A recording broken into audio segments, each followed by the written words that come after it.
Hello, and welcome to another presentation in our series of Supremus Group's Patient Awareness Briefs. Each one of these 15-minute sessions addresses a topic of direct importance to you as a consumer of healthcare services and explains an aspect of the regulations as they deal with how you should be informed and engaged in the healthcare delivery process. This session is about the Notice of Privacy Practices and how this important document should be given to you and what this important document should mean to you. So let's get started.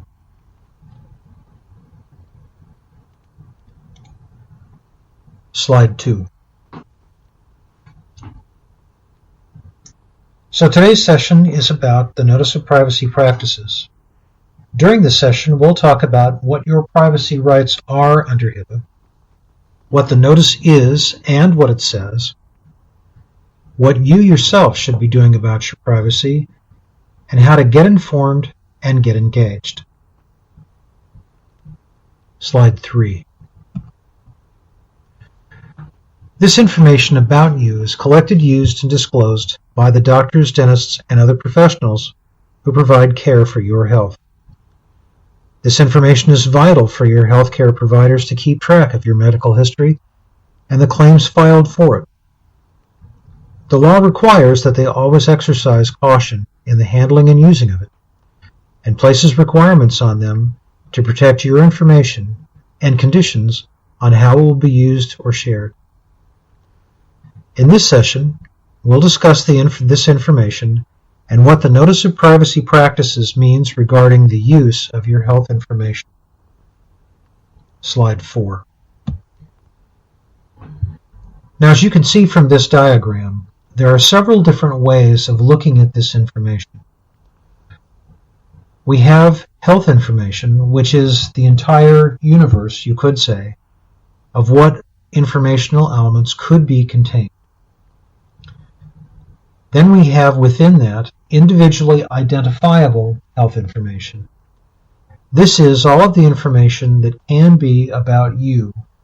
It identifies you specifically, and it doesn't matter what form it's in, whether it's written, electronic, or spoken. Within that, we have a smaller subset commonly called PHI, or Protected Health Information.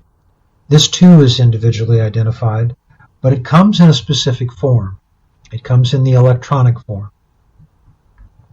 And then we have the ePHI, or electronic PHI, which is another term that can be used interchangeably with Protected Health Information, or PHI. Now, each one of these types of information has certain elements within it, and each one is used for slightly different purposes. So, what do they all contain? Next slide. Slide 5. The elements of individually identifiable health information include some or all of the 18 identifiers you see on this page. They're everything from the demographic piece, which describes who you are, where you live, what your phone number might be, what your fax number might be, emails. It also includes your Social Security number, a medical record number, and various other identifiers to the tune of a list of about 18 different elements. Some of these elements will be in the Protected Health Information, or PHI. All of them are contained within what we call individually identifiable health information. Slide 6. So let's talk about this Notice of Privacy Practices that governs how you're going to be interacting with your providers and how this information, this individually identifiable health information, can be collected, used, and disclosed. The notice itself, which we call the NPP for short, is a document that each providing organization and professional themselves, if it's a doctor in his own office, is required to have and to provide to each of its patients. What it tells you in short descriptive statements is how you can get better informed about what your health information is and how you can exercise certain control over it. It's normally presented in 4 different sections. First would be patient rights. Second would be the provider, known as a covered entity, what their obligations are. Third section usually covers all the permitted uses. More on this later. And the last section is about the complaints process, how you can file them, where you can file them. Now it describes this process and what happens in it. Gives you names, addresses, and phone numbers. It also includes all of the information necessary to contact people at the Office for Civil Rights in the Department of Health and Human Services in Washington, D.C. In some states, there may be an office usually connected with the state government for consumer rights protection, and they may want you to file a complaint there if you so desire. Slide 7. So who is the Notice of Privacy Practices for? Well, it's for you and anyone who asks for it.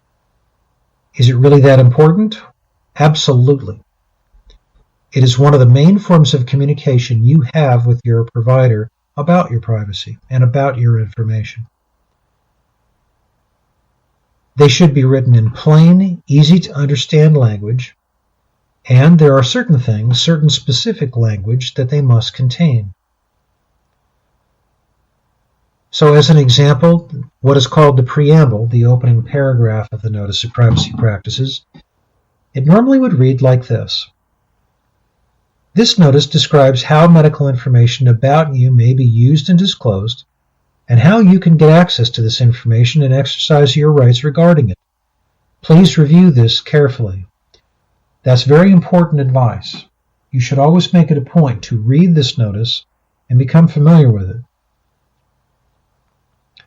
Although the law doesn't specifically require it, many providers, as a convenience and a courtesy to their patients, produce multilingual versions so that they can serve their patient populations better and ensure that they get properly informed. Slide 8. So let's talk about your rights. First on this list, you can request to inspect or obtain a copy of your medical record and the associated claims history. This is what is called the Designated Record Set, or DRS for short. You will likely be asked to make this request in writing, and they probably have a form for that purpose. You may find that there is a charge associated with this, obtaining a copy, which you can get in either paper or electronic form, and the law does permit them to charge you for this. But the cost normally must be limited to the cost of the labor and materials involved with making the copy. Whatever this charge amount is, it must be shown in the NPP so that you're fully informed, much like any other consumer awareness notice might be. And it needs to let you know how long it will be before you can get the copy that you've asked for. For example, it may say, we will provide a copy of your records within X number of days of your written request. If your request is urgent, please ask to see our office manager for immediate assistance. Normally they realize that there may be reasons for a hurried request to obtain a healthcare record. Medical emergencies arise whenever they arise. And so they will normally have a way of handling exceptions, emergency or urgent types of situations. So be sure to ask about that if that need arises for you. Slide 9.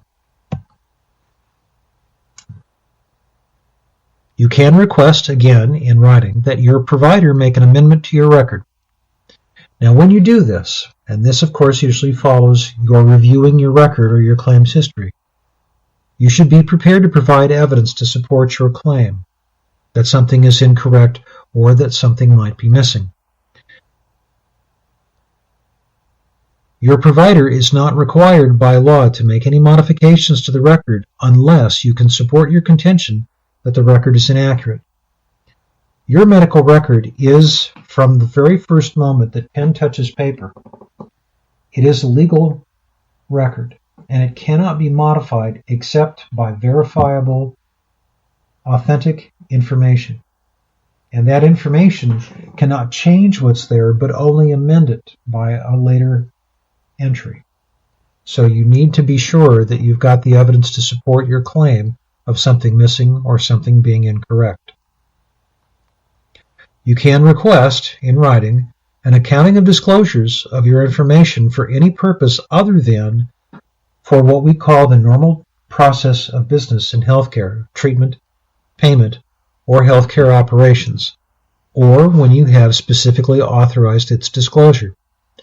There can be no charge for this, and the time between request and providing the report must be shown again in the NPP. Slide 10. You can request in writing certain restrictions to be placed on the uses and disclosures of your information. For example, you can restrict its release to almost anyone, except for government and other official uses. For example, law enforcement, the military, correctional institutions, or other official purposes. You can restrict its release to your health plan regarding out-of-pocket expenses. You can even restrict it from any individual that you wish to. You can request that your provider use an alternative means of communication. Most providers try to accommodate this, but sometimes it's not feasible. For example, you can ask your provider to communicate with you via email, but if he cannot do that securely, so that your information is in no way exposed except to you as the receiver and to him as the sender, then the law really suggests, in fact mandates, that he not provide it that way.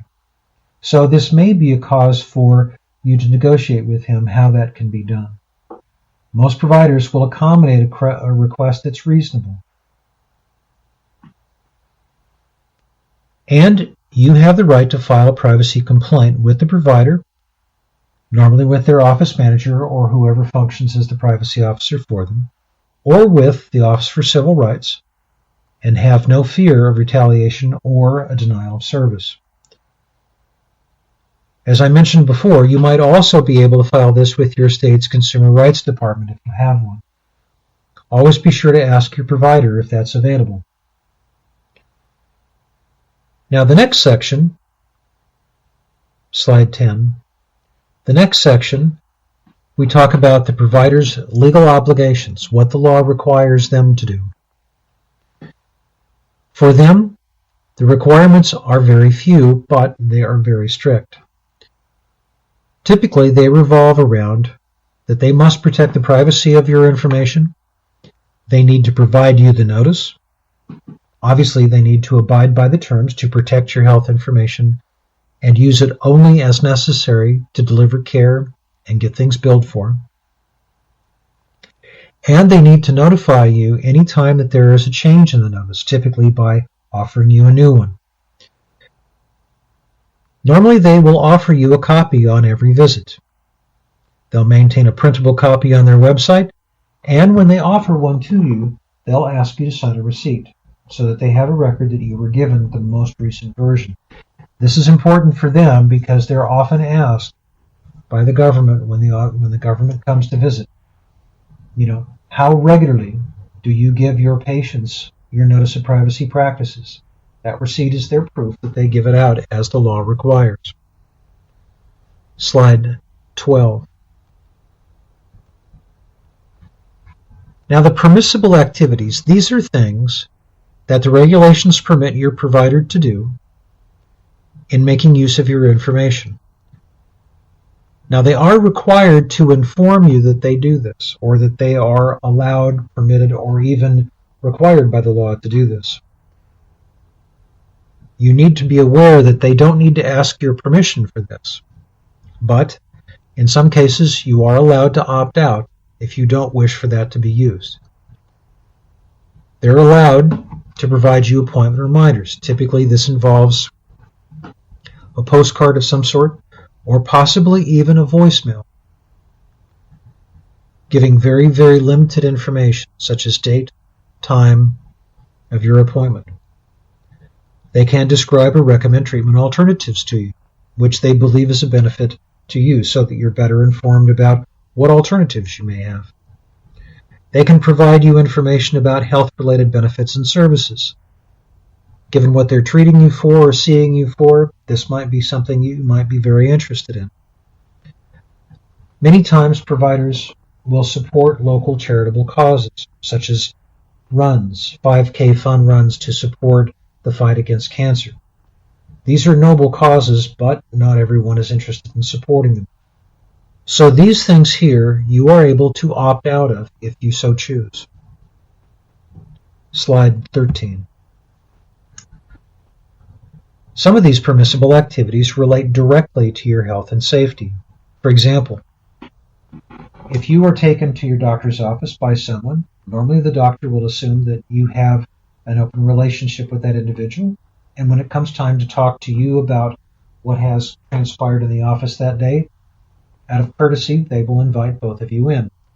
At this point, you're able to say, no, I'd prefer that you speak only to me, or you can allow the other person to go with you by saying nothing. This is entirely your option. But if you object to that person coming in with you, they will honor that, and they will not speak to you with that other person present. But there are times when you might find yourself being brought into the emergency room or into your doctor's office, and you're not able to speak for yourself. In such cases as that, the individual who brings you in or accompanies you in will be the person the doctor will address their questions to, obviously in pursuit of what's happened, what put you in the state that you're in, and so on. But when you have regained yourself and you're able to speak on your own behalf, if you choose that the doctor should speak only to you from that point, the doctor will honor that request. Slide 14. Now, the next section of the Notice of Privacy Practices talks about required uses and disclosures.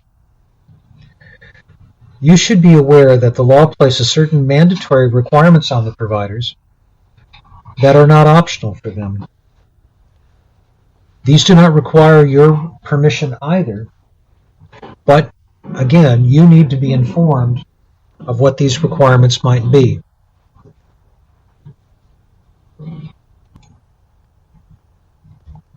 Now, these required uses and disclosures include a number of things, mostly having to do with providing information to official requests from official sources and having to do largely with managing aspects of public health. For example, certain public health activities, there are diseases and conditions that are reportable to the public health department. Contagious diseases such as smallpox, influenza, and others. There are limited law enforcement purposes for judicial or administrative proceedings, for example, in the appointment of a custodial adult for another person. If they come across a suspected case of abuse or neglect, they are required to report that as well. In cases of health oversight, if the military should request information on someone joining, or if there's any additional information for someone who's already a member, if there is a reason of national security, or to correctional institutions, since they have to provide health care for the offenders that reside in their locations. And then any other specific request or requirement to obtain this information that the state or federal law may require. Slide 15.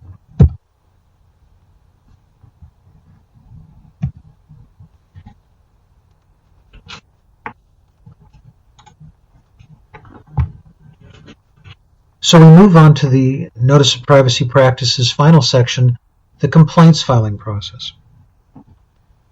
Now, you'll be able to file a complaint with the proper authorities. Your state may have an office for this, as I mentioned, or it may be with the Office for Civil Rights in Washington, D.C. If you believe that your privacy has in some way been violated, you can file a complaint with these agencies. Usually, the filing would be in writing and made to the NPP, providing the address for your written complaints. It could be to the provider office itself, the Office of Civil Rights, as I mentioned, or if there's a state-level office. Now, these requests may be in writing, or you may have the ability to file these in a web-based complaints form at any one of these locations. If you're going to file a complaint, you should be prepared to provide evidence that supports your contention that your privacy has been violated. Now, the law makes it very clear that the provider cannot retaliate in any way for you filing a complaint, so you should feel free to do so if you feel that you have legitimate cause for doing it. Slide 16.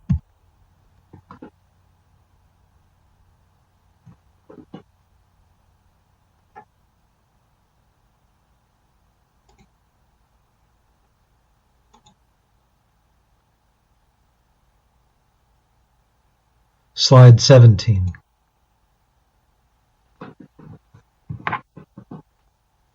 Now, as a patient, you are of central importance in managing your health care, your information, and your participation in the process. As the patient, the subject of this information, you have the ability to exercise a great deal of control over it. Your providers will make use of this information to ensure that they are giving you the best care possible. And they will make several different uses of it for that purpose. But the reality is occasionally some of this information goes astray because something has gone wrong somewhere. Someone's mishandled something, someone's misaddressed something. Sometimes these are accidents. Sometimes they're unfortunate circumstances. Whatever the case is, though, these things do happen. So you need to be an active team member. And by learning how this information is handled, used, collected, and disclosed, how it's processed, and who uses it, you can be an active team member by learning what needs to happen with that information and to hold your providers and their associates accountable for what they do and making sure that they always protect it and use it in a proper way. Slide 18. So what do? First thing to do, of course, is to get informed and get involved. This information, after all, is about you, and you need to know what it is and how it's used. If you have any questions about any of this, your first point to ask them should be of your provider. And they are often only too happy to get your involvement and answer your questions. So we hope that this information has proven to be valuable and that it will help you make the very best decisions regarding how you will manage your participation in this process. Thank you for joining us.